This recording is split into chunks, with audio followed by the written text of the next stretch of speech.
Il n'est pas prêt de disparaître, il faut le dire, hein, pour l'instant. Même quand on voit par exemple les fêtes de mariage. Oh, d'accord. Voilà. D'accord. C'est ça. Parce que c'est vrai, lorsqu'on assiste aux fêtes de mariage, par exemple, on peut pas imaginer un mariage algérien sans le karako, sans le ftoul, sans. Enfin, c'est pour ça que je vous ai dit, il y a par exemple le maharma et maharma. Voilà. Ils sont rares maintenant qui savent faire le maharma. Exactement, la couper, la porter, surtout la porter. Surtout la porter. Voilà. Tasseba elle n'est pas donnée à tout le monde. Tasseba, là où il n'y a pas de nœud.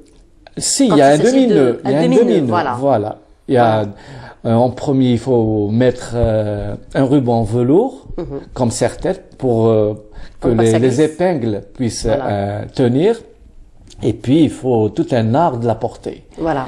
Voilà. C'est tout un art de la porter. Il y a beaucoup de mariés que je leur montre, mais ils ne retiennent pas parce que c'est tellement compliqué. Ah, c'est difficile. Moi, je sais qu'on me l'a montré plusieurs fois, après j'ai abandonné. Voilà. Je dis, bon, si je trouve quelqu'un pour me le faire, tant mieux. Voilà. Sinon. C'est ce que je fais. Pour certaines mariées qui demandent, alors je leur fais porter le maharma.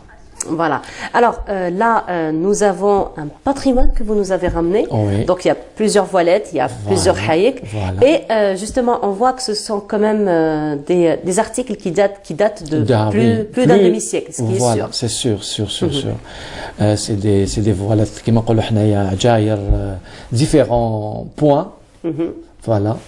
Alors celui-là, par exemple, il est fait en point d'ombre, rose l'qfa. L'autre, il y a en peinture sur tissu. Alors on rappelle que ça se mettait comme ça. Hein. Pas droit. Pas droit. Il faut que ce soit un peu. Voilà. Un peu. Un peu. Voilà, en biais plutôt. Et puis il y en a d'autres aussi. Oui, celui-là en peinture. Sur tissu. Il date de combien ces articles, Karim? Ouf, plus de 50 ans, plus. La dame, Allah yarhamaha, c'est Lanissa Hamza, Allah yarhamaha, il n'y a pas longtemps qu'elle est décédée. Elle habitait Sainte-Eugène et c'était une dame très charmante, très coquette, très belle. Très belle dame. Alors c'est Adoun Ta'azwaja.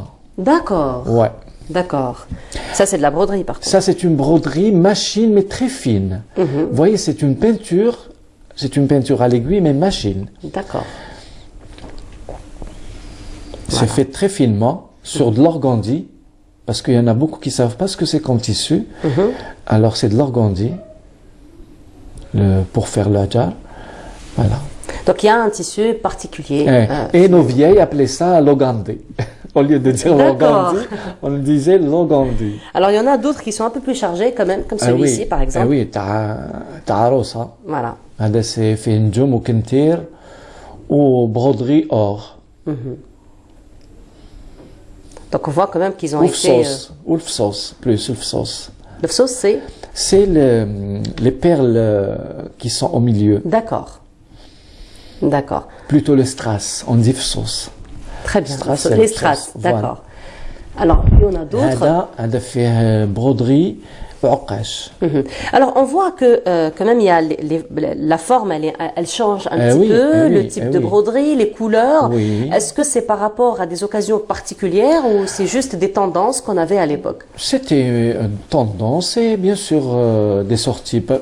Par exemple, cela, c'était pour une jeune mariée. Celui-là?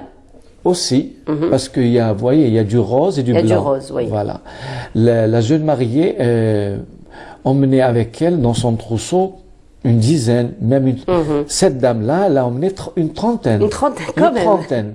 À chaque sortie, elle portait un hajar. Ouais. Ah ben. Elle était, je vous ai dit, très coquette. Bah.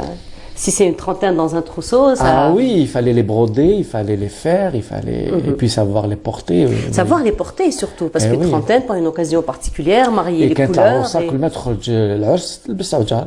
Et ben voilà. Voilà, c'est ça. Et vous voyez, en plus le haïk, regardez la couleur. Voilà. Ça, c'était spécial pour une mariée rose, avec des rayures or. Et il y avait aussi le bleu ciel avec de l'argent. Celui-là, il a été fait chez un harrar, une commande pour une mariée. Très bien. Et il date de combien de temps? Parce qu'on voit aussi qu'il est un petit peu usé par le temps. Oui, au moins une soixantaine d'années, ça c'est sûr. Au moins une soixantaine d'années. Je me rappelle pas bien. Que vous gardez jalousement d'ailleurs. Hein. Oui, et ils m'ont été prêtés justement. يعطيهم الصحة la famille Hamza. سلفوهم لي باش justement نجيب نوريهم للناس. Voilà. Et celui-là, regardez aussi.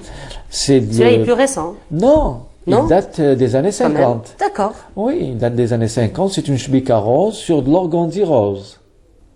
Comment elles appelaient nos grands-mères? Le gandé, voilà. On appelle ça de l'organdie suisse. Alors, l'organdie suisse. D'accord. Et ça, c'est une shbika aussi. Elle a au moins une trentaine d'années. Quand même. Oui. On a refait que l'organdie. Donc, shbika elle-même. Elle est ancienne. Elle est ancienne. Oui. Voilà. Celui-là aussi, regardez. Celui-là particulièrement appartenait à ma mère, Allah yarhamha. C'était son dernier jar. Voilà. Et c'est son haïk marma. Alors, Karim, il faut dire qu'aujourd'hui, on est revenu un petit peu avec la conjoncture actuelle. Voilà, on est revenu un petit peu à l'adjar, mais pas aussi gracieux que celui-là, en tout cas. Ce qui est sûr, c'est un petit peu l'ancêtre de nos masques que nous portons aujourd'hui. Ça, c'est le ksa que portaient les dames d'un certain âge en automne, en hiver, parce que il y a des bandes en coton et plutôt en laine et des bandes en soie. D'accord. Ça c'est le ksa. Très bien. Et il y avait aussi le haïk qui était complètement en laine qu'on appelait le haïk al-Barwali. Haïk al-Barwali. Il était plus gros, je ne pouvais pas le ramener. Voilà. Il est un peu plus gros. Ça c'est le ksa. Le ksa. Voilà. وهذا المرمى Marma 100% soie. Voilà. Marma qui est connue. Voilà. Pratiquement toutes les mariées algéroises jusqu'à présent, elles insistent à le porter. Mais malheureusement, on le trouve difficilement. Effectivement, on le trouve difficilement. Donc celui-là, par contre, il est travaillé, Karim. Hein. Oui, il est fait la bordure. Elle est faite en Richelieu. Broderie Richelieu. Et il y en a bien sûr qui sont faits en jour, broderie ou en shbika. Beaucoup plus shbika. Très bien. Voilà. Alors Karim, Maya Amrani, notre collègue que vous connaissez très bien. Alors elle, qui dans son travail fait, alors je vais essayer de faire très attention à ce patrimoine, à ne pas le mettre n'importe comment. Donc je disais Maya Amrani, donc notre collègue, elle qui travaille beaucoup justement pour la promotion du patrimoine, elle s'est intéressée justement aux voilettes al-Haïk dans ce reportage que je vous propose de découvrir et on se retrouve juste après. L'architecture et le décor du musée Le Bardo regroupent de nombreuses caractéristiques des riches maisons algéroises. Dans cette cour pavée de marbre s'y trouve également une galerie aux arcs outrepassés. Dans les loggias, des charpentes en bois, des mosaïques florales constituent un très beau décor.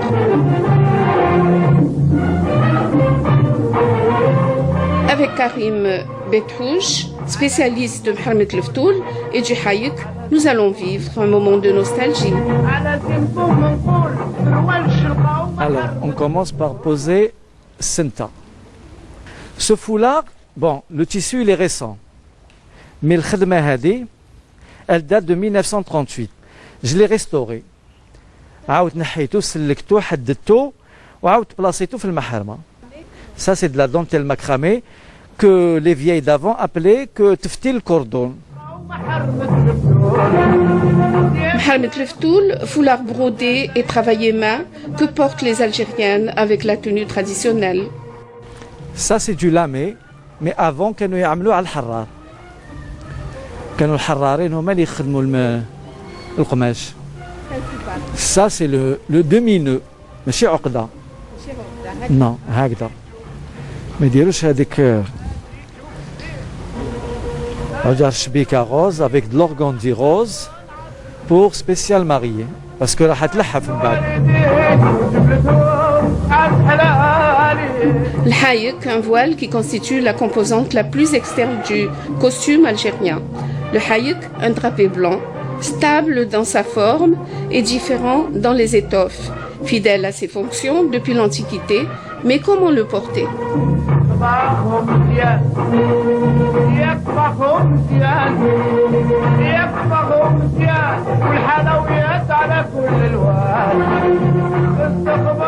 L'adjar, longtemps associé au haïk, a résisté au temps qui passe. Certaines femmes le portent toujours. Différentes voilettes confectionnées au crochet ou agrémentées de paillettes et de quintilles continuent d'attirer bon nombre de femmes. Contrairement au haïk devenu une parure traditionnelle conjoncturelle. Alors, le maharmat al-ftoul, je l'ai appris de Amti Allah yarhamha, le ftoul ou fsal al-maharma, et ça fait maintenant 20 ans que je fais ça. Alors vous le faites dans différents tissus Normalement, زمان كانوا في الحرار. الحرار n'existe plus comme avant. Alors je fais tout mon possible pour sensibiliser les anciens tissus pour que ça fasse vraiment maharma à l'ancienne. Et le ftoul aussi, il faut trouver de la bonne qualité. العجاير كاين شبيكه كانوا زمان العرايس يديروا لهم بليزيور كي تكون عروسه جديده باش تخرج من بعد ما عجوزتها. الوغ كاين تاع الحويشيه كاين بوين دومبر كاين غرزه الحساب كاين العقاش كاين نجوم الكنتير. Quand on dit le haïk, on parle de la femme algérienne, c'est le symbole de la femme algérienne. Généralement, la femme algérienne le porte pour sortir, pour ses sorties, pour aller au hammam, pour faire les visites. C'est un tissu rectangulaire qui entoure la femme pour cacher les tenues traditionnelles qu'elle porte dessous. Donc le haïk, il y en a plusieurs types. Il y a le haïk mamma, c'était les femmes aisées qui le portaient pour sortir. Et d'ailleurs, c'était le rêve de chaque femme de porter le haïk mamma. D'ailleurs, il y en a même des femmes qui étaient pauvres, qui cotisaient pour acheter leur rêve, c'était le haïk mamma. Oui, mais la mariée, généralement, c'était haïk elle veut porter le haïk pour sortir, la sortie de chez ses parents. Voilà. Avec le haïk et la tenue traditionnelle, l'hadjar, porté par la femme, lui valant le qualificatif de blanche colombe, dû à sa démarche élégante et au charme qui s'en dégage.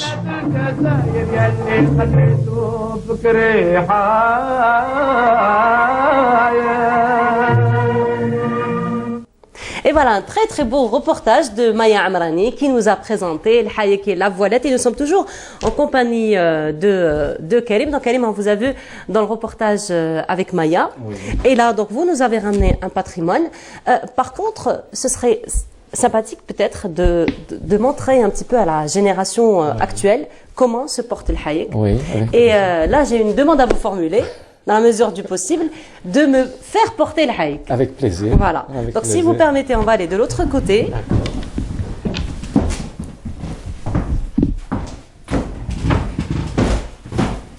On va se mettre peut-être là.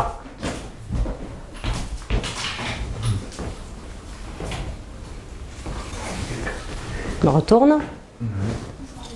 Alors il est porté en biais, on voit que bien serré pour ne pas qu'il tombe.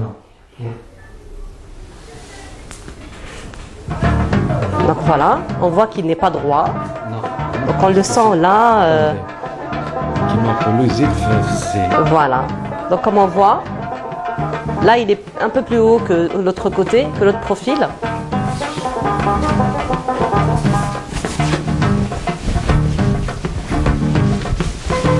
Alors pourriez peut-être nous expliquer en même temps? Alors voilà, il y en avait certaines dames qui faisaient, on leur mettait cette petite bride, voilà, le doigt,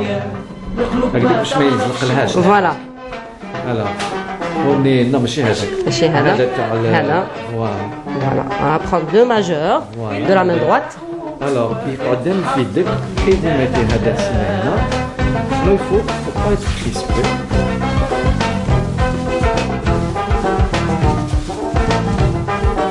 Et voilà, retour donc aux années 60, 70.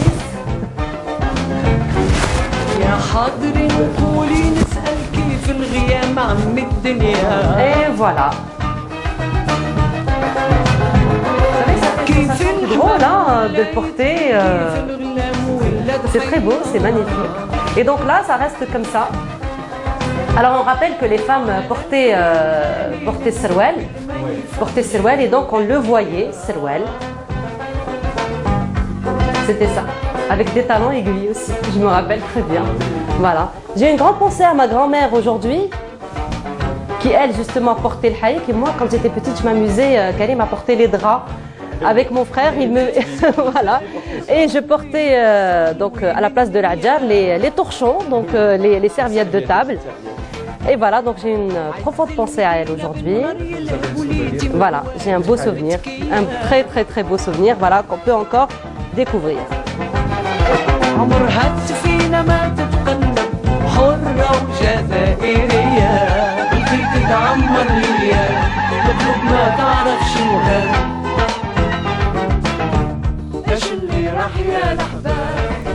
Et voilà.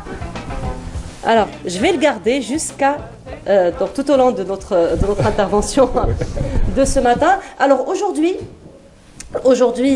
Karim, il faut dire donc que les femmes, donc on le porte le haïk beaucoup plus pour les fêtes. Pour les fêtes. Donc c'est un patrimoine qui a malheureusement un petit peu disparu. Oui.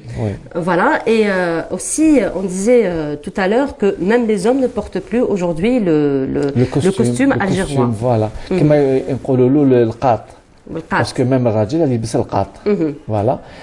Avant, il y avait des hommes qui faisaient qui coupaient, qui cousaient, qui brodaient le qat musulman t'a rajal. Maintenant, il n'y en a plus. Voilà. On l'a perdu. Il n'y a plus de costumes typiquement algérois masculins. Voilà. Mais il faut dire, Karim, que pour ce qui est le haïk, pour ce qui est le hadjar, pour ce qui est le patrimoine matériel et immatériel algérien aujourd'hui, il faut dire qu'il y a quand même un retour. Il faut dire qu'il y a quand même un intérêt par rapport à ce patrimoine. On voit aujourd'hui qu'il y a beaucoup de jeunes filles, par exemple, qui s'intéressent à faire des stages, à faire des formations de broderie. Alors, connaît-il un petit peu de toutes ces formations? Mais malheureusement, c'est vrai qu'il y a des associations qui apprennent les filles à faire de la broderie, mais pas comme avant. Pas comme avant. Maintenant, ils font beaucoup plus de la broderie machine, la broderie, voilà ça va plus vite. Et même les points, justement, pas plus tard qu'hier, il y a une dame qui m'a écrit sur mon Facebook, si je connaissais toujours des dames qui faisaient de la peinture à l'aiguille. D'accord. La peinture à l'aiguille. Alors je lui ai répondu, malheureusement, celle qui faisait, Allah yarhamhum. Il n'y a plus de jeunes filles maintenant qui font la peinture à l'aiguille. Parce qu'avant, ça se faisait... Ils faisaient des draps en peinture à l'aiguille, magnifique. Mais maintenant, il n'y a plus personne. Maintenant, ça se fait beaucoup plus à la machine. À la machine et oui, à l'obé. Parce qu'il faut avoir des idées des couleurs. Par exemple, comme avec le jar, les waritlek. Oui. Vous voyez, il faut savoir dégrader la couleur. Il faut, voilà. Donc, comme je l'ai fait machine, mais non, j'aurais pas. Non, j'aurais pas. Même les machines d'avant. Oui. Il n'y en a plus. Malgré que maintenant il y a la technologie. Ça c'est beaucoup plus voilà, ça c'est beaucoup plus modernisé. Mais ça fait pas vraiment. On va vers beaucoup plus la facilité. C'est un peu grossier comme travail. Voilà. On va beaucoup plus vers la facilité peut-être aujourd'hui. Je sais pas. En tout cas, ça donne pas le résultat d'avant. D'accord. C'est ça. Mais sinon, il faut dire, Karim aussi, on vous a vu à travers le reportage, on vous a vu à travers d'autres reportages aussi, où il y a beaucoup de manifestations, il y a beaucoup d'expositions, il y a beaucoup de salons qui mettent en valeur justement tout ce patrimoine. Il y a même des chercheurs qui écrivent des livres, qui essaient de faire la promotion de ce patrimoine. Mais il y a toujours, par exemple, le Maharma. On n'a pas l'historique vraiment.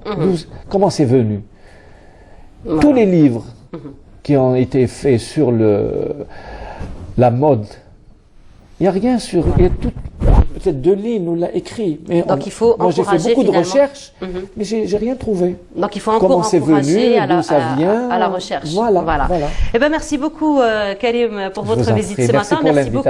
Surtout de m'avoir permis un petit peu de vivre ce moment quand même très nostalgique avec le haïk. Je rappelle Karim Badhouch, vous êtes artisan, vous êtes brodeur, donc l'un des rares brodeurs en Algérie qui se spécialise justement dans ce métier. Voilà. Merci beaucoup d'avoir été parmi nous ce matin et on vous souhaite beaucoup de succès. Et surtout, merci pour tout ce que vous faites pour ce patrimoine. Merci beaucoup. Alors, on reste justement avec le patrimoine et cette fois-ci, on va aller du côté de Janet, au sud algérien. Hier, on devait l'avoir en direct avec nous, Kenza Nchar, qui était à Janet. On avait une mauvaise connexion. Aujourd'hui, donc, on reprend avec Kenza qui nous emmène à Janet en compagnie d'une association justement qui est en train d'œuvrer pour la protection et la promotion du patrimoine du sud algérien. Kenza est parmi nous ce matin. Kenza, c'est à vous, bonjour. Bonjour Nour. Donc je suis toujours à Janet en compagnie de très très belles associations qui font de très belles choses pour la valorisation de notre beau patrimoine sahérien et surtout ici même au niveau de Janet. Donc comme vous savez, nous sommes en plein vacances d'hiver et donc à cet effet hier nous avions présenté une association, donc c'était la Belir qui avait proposé un très très beau programme pour les enfants en plein cœur de Janet, mais aussi dans 4 jours qui va se déplacer dans une autre région. Il va y avoir des activités culturelles et artistiques. Et puis aussi, donc ici, je suis en plein cœur d'une maison de jeunes. C'est la maison de jeunes Janet qui a été décorée par, comme vous voyez, toute cette belle tente, cette belle khayma, qui a été décorée par l'association Caucase, qui a elle-même organisé un très beau programme